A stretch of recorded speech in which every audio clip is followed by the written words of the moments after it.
तो आप लोग कैसे हैं? उम्मीद है कि अच्छे होंगे। आज हमारे यूट्यूब चैनल प्रीति एमएलसी क्लास पे आप सबका स्वागत है। आज हम क्लास 12th के हिंदी के ऑब्जेक्टिव क्वेश्चन लाए हैं, तो आप लोग शुरू से अंत तक देखिएगा। चलिए हम क्लास को स्टार्ट करते हैं। प्रश्न संख्या 1, छप्पे शीर्षक के रचयिता कौन है? इसका सही ऑप्शन होगा option number C, Nabhadas.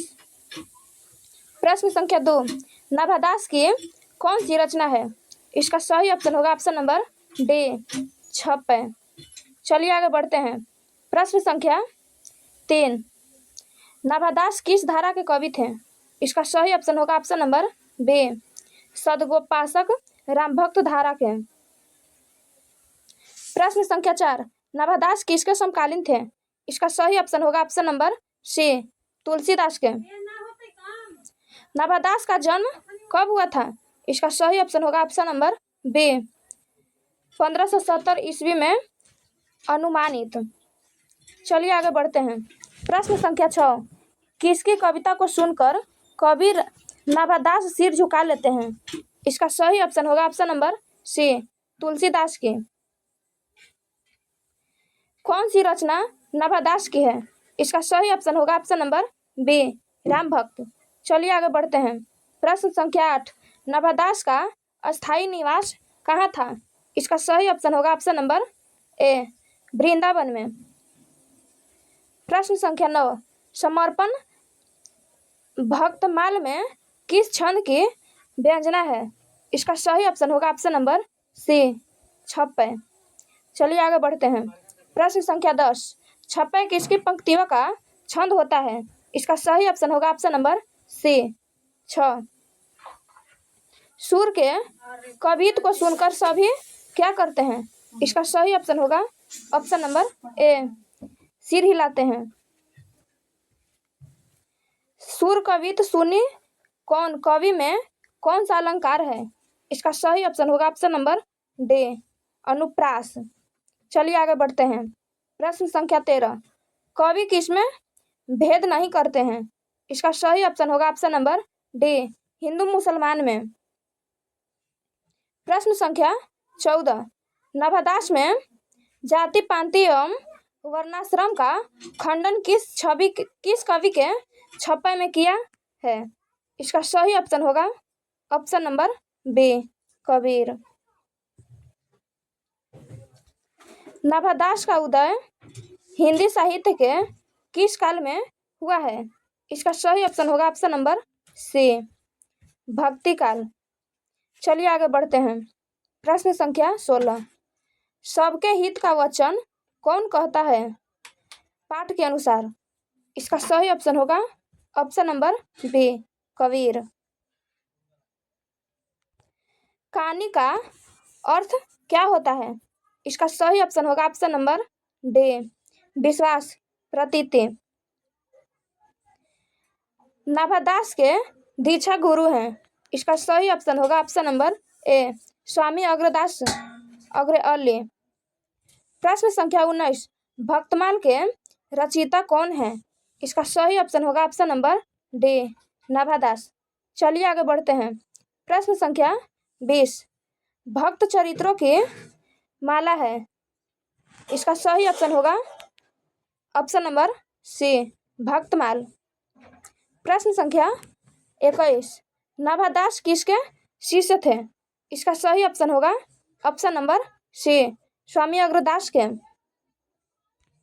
Kabirdas किस शाखा के कवि हैं?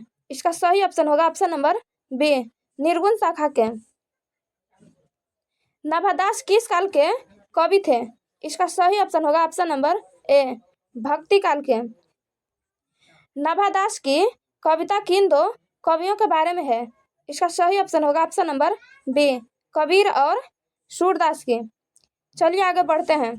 प्रश्न संख्या 1, भूषण ने कौन सी कविता लिखी है? इसका सही ऑप्शन होगा ऑप्शन नंबर सी, कवित। चलिए आगे बढ़ते हैं। प्रश्न संख्या 2, कवित शीर्षक कविता के कवि कौन है? इसका सही ऑप्शन होगा option number B, Bhushan. Bhushan रीति काल की किस धारा के कवि हैं? इसका सही ऑप्शन होगा ऑप्शन नंबर डी, रीति युक्त धारा के। कवित्त के प्रथम पद में कौन सा रस है? इसका सही ऑप्शन होगा ऑप्शन नंबर ए, वीर रस। प्रश्न संख्या 5, कवित्त के द्वितीय पद में किस रस की अभिव्यंजना हुई है? इसका सही ऑप्शन होगा ऑप्शन नंबर ए, करुण रस। चलिए आगे बढ़ते हैं। प्रश्न संख्या 6, भूषण ने मुख्य किस भाषा में रचना की?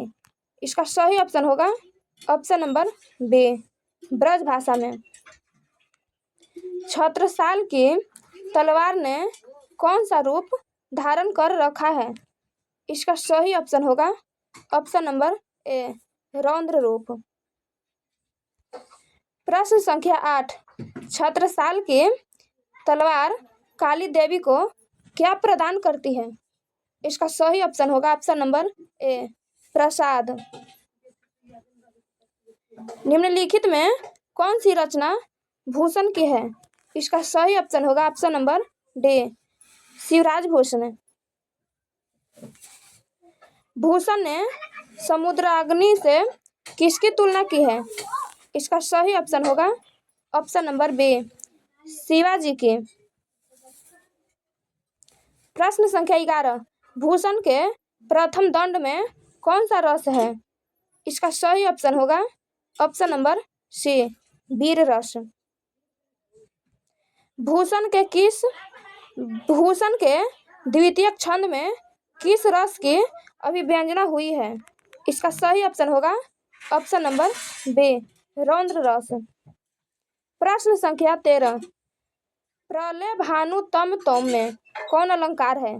इसका सही ऑप्शन होगा ऑप्शन नंबर ए, रूपक।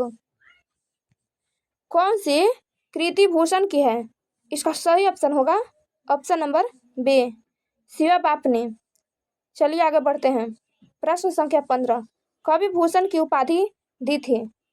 इसका सही ऑप्शन होगा ऑप्शन नंबर ए, चित्रकूट के सोलंकी राजा रुद्रशाह ने।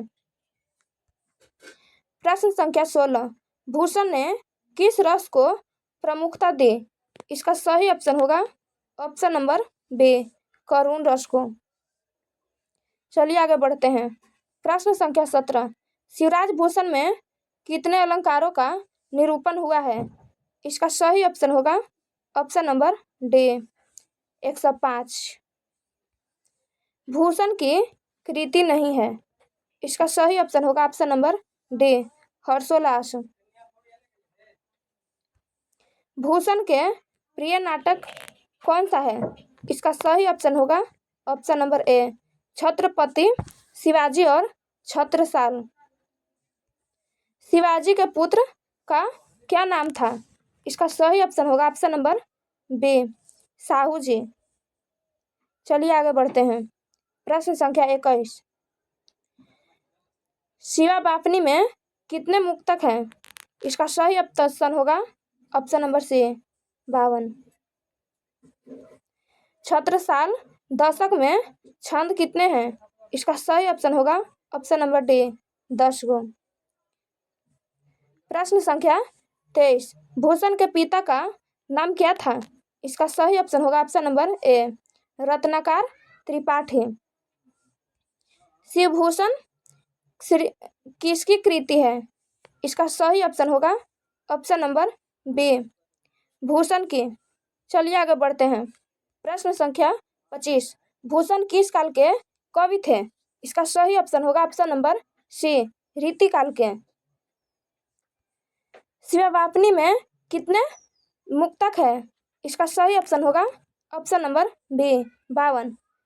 प्रश्न संख्या 27, चिंतामणि त्रिपाठी भूषण के कौन थे? इसका सही ऑप्शन होगा ऑप्शन नंबर ए, भाई। प्रश्न संख्या 28, शिवबापनी में किसकी वीरता का बखान है? इसका सही ऑप्शन होगा ऑप्शन नंबर ए, शिवाजी की। छत्रसाल दशक किसकी कृति है? इसका सही ऑप्शन होगा ऑप्शन नंबर सी, भूषण की। आज का क्लास हम यहीं पे समाप्त करते हैं।